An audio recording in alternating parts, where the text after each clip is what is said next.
рамках года, объявленный главой города Якутска, года солидарности, сегодня организаторами стартуется акция «Вывоз кузов».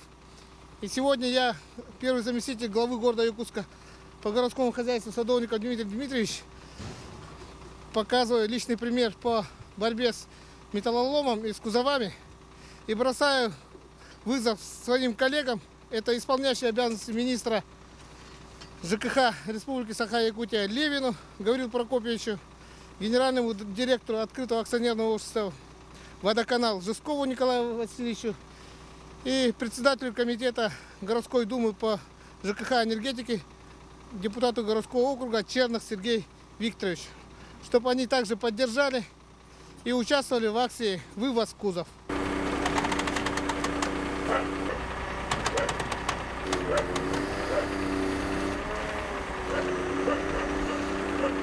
Хорошо, что есть такая акция, благодаря ней мы вот как-то пытаемся своими силами, да, вот общими, окружной администрацией и прочими людьми, кто нам помогает вывести вот этот весь хлам. Ну, лет 10 точно уже есть, наверное, кузовам. Пока люди просто здесь не заезжали сюда жить, да, ну, жители домов, получается. Так они здесь лежали, мы бы даже о них не узнали. Это благодаря поддержке людей, вот так и вывозим кузова. В данный момент у нас певица Наталья Ивашапкина, да, знаете, вот она сообщила об этом. Ну, благодаря ей сейчас здесь происходит вывоз кузовов. Купилась, да? Нет. Так, другой стороны.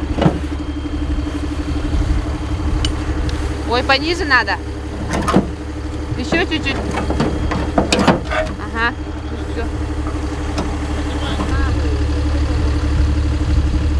Ну, с сегодняшнего дня началась акция «Вызов кузов.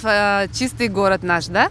Я, как истинный патриот нашей республики и патриот нашего города, я очень люблю, чтобы наш город был чистый. И чтобы будущее поколение тоже брало пример.